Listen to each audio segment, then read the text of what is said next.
नमस्कार स्टूडेंट्स। हमने देखा था कि राजनीतिक सिद्धांत के 3 कार्य हैं। 3 कार्य राजनीतिक सिद्धांत के हैं: क्रिटिसिज्म, रिकॉन्स्ट्रक्शन और एक्सपेंडेशन। तो पहला कार्य जो है वो है समालोचना। समालोचना यानी क्रिटिसिज्म। क्रिटिसिज्म का अर्थ होता है कि अपने विवेक के अनुसार, अपने विवेक यानी बुद्धि के अनुसार शुभ अशुभ, उचित अनुचित, उचित अनुचित का वर्णन करना। देखिए, केवल और केवल आलोचना नहीं बल्कि उचित और अनुचित का आलोचनात्मक विवरण है समालोचना। और फिर आता है पुनर्निर्माण। यहाँ पे जो आलोचना हुई है उन कमियों को दूर करके अपनी तरफ से एक नई योजना देना, एक नया निर्माण करना, यहाँ पुनर्निर्माण कहलाता है। तो देखिए स्टूडेंट्स, राजनीतिक सिद्धांत 3 कार्य करता है। पहला समालोचना अर्थात अपने विवेक के अनुसार उचित अनुचित का आलोचनात्मक विवरण करें। दूसरा पुनर्निर्माण, जो आलोचना की है उन कमियों को दूर करने के लिए अपनी तरफ से योजना देना। तीसरा आता है वर्णन। वर्णन में आता है जो जैसा है, जो जैसा है वैसे का वैसा वर्णन करना। यहाँ पे क्या है, यहाँ पे क्या होना चाहिए नहीं है बल्कि क्या है का वर्णन, अर्थात आपने जो देखा है वैसा ही वर्णन। तो अब हम ये देखेंगे कि राजनीतिक सिद्धांत के जो 3 कार्य हैं उनमें से कौन कौन से कार्य तो राजनीतिक दर्शन करता है और कौन कौन से कार्य राजनीतिक विज्ञान करता है। तो देखिए, जो समालोचना और पुनर्निर्माण का कार्य है वह कार्य राजनीतिक दर्शन करता है। समालोचना और पुनर्निर्माण का कार्य राजनीतिक दर्शन करता है। राजनीतिक दर्शन क्या क्या कार्य करता है? शुभ अशुभ की कसौटी पे ढालकर अध्ययन करता है। पुनर्निर्माण यानी नई योजना देता है। और राजनीतिक विज्ञान क्या करता है? राजनीतिक विज्ञान व्याख्या या वर्णन करता है, अर्थात जो है जैसा है उसके आधार पे कार्य करता है। यहाँ वर्णन, जहाँ राजनीतिक विज्ञान का काम है, प्रत्यय है, वहीं समालोचना व पुनर्निर्माण राजनीतिक दर्शन से संबंधित है। यहाँ पे हम देखेंगे कि राजनीतिक दर्शन में अपने ही विवेक का प्रयोग कर एक आदर्श रूप की न केवल स्थापना ही की जाती है वरन उसे यथार्थ में परिणत करने के लिए योजना भी बनाई जाती है, क्योंकि हमने देखा है कि योजना भी बनाई जाती है। राजनीतिक दर्शन में अपने विवेक का प्रयोग हो रहा है।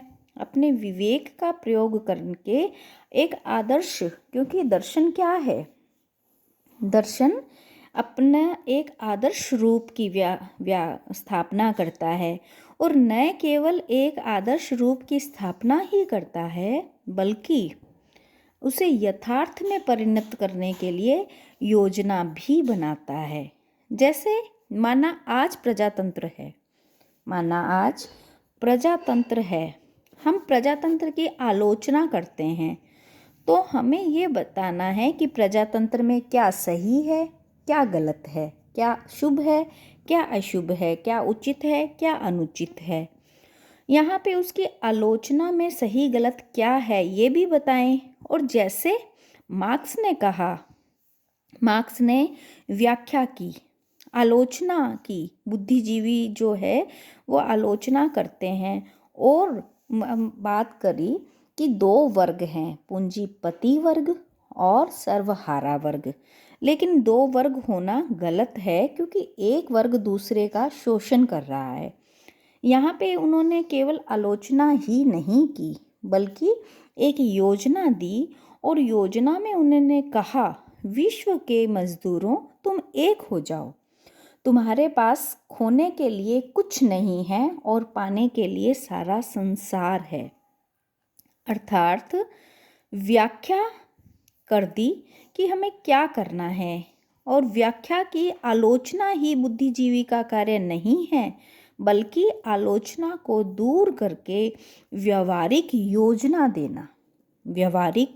योजना देनी चाहिए, और इसी प्रकार मार्क्स ने योजना दी। अभी आता है राजनीति विज्ञान। तो राजनीति विज्ञान क्या है? क्रमबद्ध व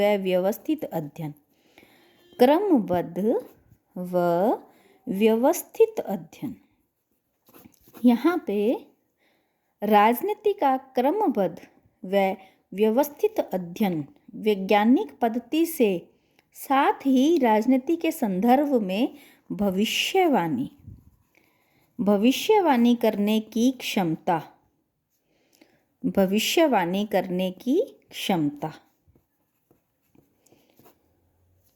यहाँ क्या क्या आ गया? एक तो क्रमबद्ध, व्यवस्थित अध्ययन और भविष्यवाणी करने की जो क्षमता है उससे युक्त होना, भविष्यवाणी की क्षमता से युक्त होना ही क्या है?